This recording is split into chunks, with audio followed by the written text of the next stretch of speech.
questioning the therapist instead of maybe questioning how I was using therapy. Hi, so today I'm going to be talking about how my process of looking for a therapist has changed ever since I've become a therapist. So when I was looking for a therapist 3 years ago when I was in tech, I looked for very different things than what I'm looking for now when I'm looking for a therapist. I'm actually in the process of finding a new therapist right now, and I was like, wow, I look for really different things now. So when I was working in tech and I was looking for a therapist, I definitely looked for things that I think, as now that I'm a therapist, I don't think it really matters that much. So one of the things I looked for was how many degrees they had, like if they had a master's versus they had PhD. I was like, wow, if they have more learning and education, that must mean that they're better at this, which I personally don't think is true at all. I think it's just a different type of learning. It doesn't necessarily mean that you're really good at working with clients. Yeah, maybe you have some more in-depth knowledge about certain topics, but having knowledge about certain topics doesn't equate to being a good therapist with another client. Something else that I really wanted in a therapist back then was someone who sounded like a professional and knew what they were talking about and could back up their techniques with research, aka CBT. I didn't know I was looking for CBT, but basically I wanted someone who knew their stuff, you know? And I didn't want to be like wasting my $20,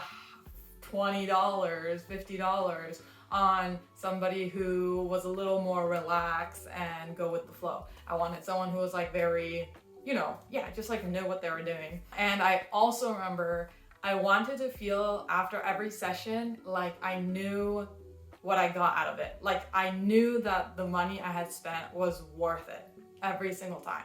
I wanted to come out of the session being like, okay, that was worth however much dollars because I learned this, or because of this. I wanted to come out of each session feeling like I'd learned something, and if I didn't, I really questioned. Honestly, back then I thought if the therapist was qualified enough or competent enough when I didn't feel like I learned something out of it.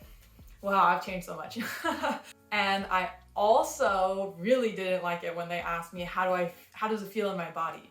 I was like, what the heck? Stop asking me this question. I have no idea why you're asking me this, and it doesn't help me at all because I'm trying to think about what is going on. I want to think about it. I'm not trying to focus on what's going on in my body. So, bruh, stop asking me.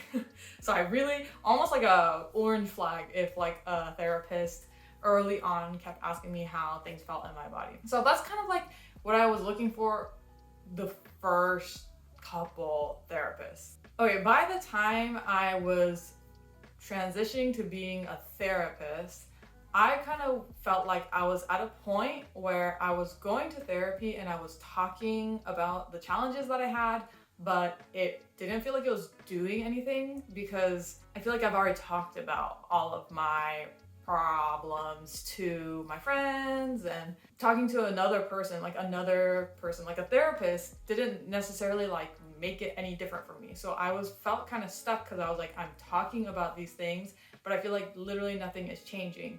And so maybe therapy isn't working, / maybe it's the therapist. Yeah, you can see a pattern where I kept questioning the therapist if like therapy was working, instead of maybe questioning like how I was using therapy. Kind of like my time in school that I realized that the reason why just talking about what was going on with me wasn't really doing anything was because I was not expressing the emotions that I was feeling when I was talking about whatever.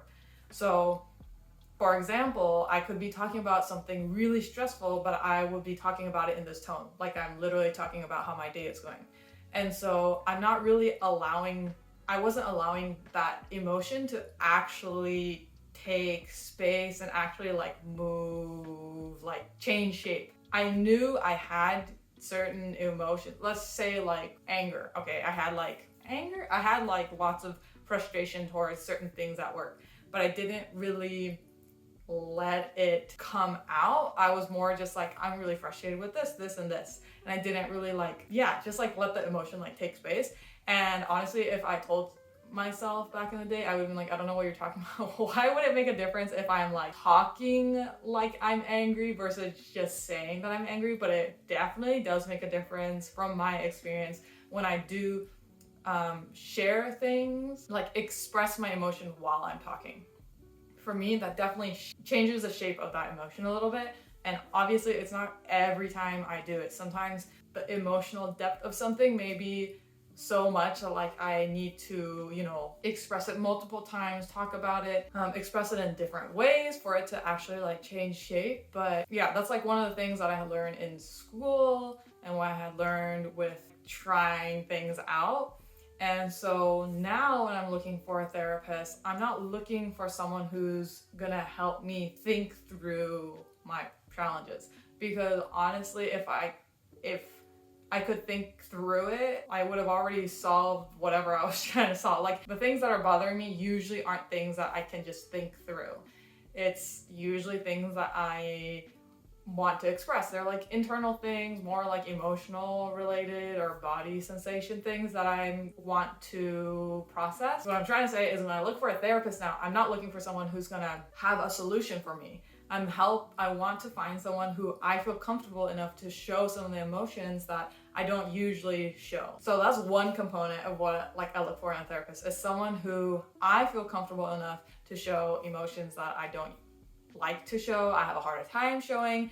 They're able to help me like bring that out, so I'm not like bottling that in. Something else that I look for in a therapist now is I want a therapist who does not put their stuff on me. So that is like so important. Basic therapy 101 as a therapist is like, you don't want to be bringing in your shit in with your clients. It's ideal if you know what your stuff is and you're able to put your stuff aside as a therapist, center what's going on with the client. Obviously, that's not 100% possible all the time, because as therapists, it's really hard to tell sometimes if it's like a your thing that's coming up or if it's a client thing coming up. So I would say a good therapist is able to bring that into the session with the client and kind of let the client decide. Not so aware therapist would just act off of whatever their stuff is. So that's also one like very, very, very important thing, is that I really look for a therapist who really thinks about what is theirs versus like what is the client's. Yeah, and I would say the last thing is when I'm looking for a therapist now as a therapist is vibes. That is like almost the most important thing now. I'm doing consultation calls with therapists where, before I would have asked specific questions like, what's your style? How do you feel about working with this population? Like, what do you think about this type of problem? Like, what do you usually do? What did you do before this? I don't know, like random questions like that, which I thought would be helpful for me. Some of them still are definitely helpful, like what is your style and what population do you work with? I still ask that question to my therapist. But even more than like asking these questions and getting specific answers, I'm really judging on if I think I'm gonna vibe with this person. That is like how I decide which therapist I want to work with. And when I say vibe, I mean, do I feel comfortable? Do I think I'll be able to be comfortable enough with them to be able to be vulnerable and express uncomfortable emotions and say maybe sometimes uncomfortable things. Yeah, it's more of like a gut feeling that I gauge off of, which I think is not at all what I did when I was first looking for a therapist. I would base it more off of like criteria, qualifications.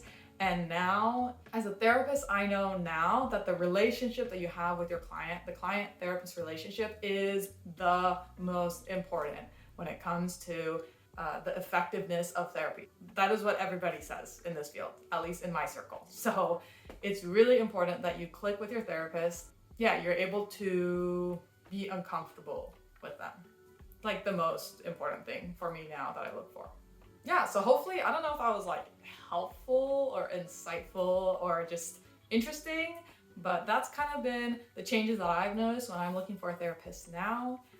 Let me know in the comments below if you have other curiosities or things that you would like me to make a video on. Yeah, and until then, I'll see you later. Bye.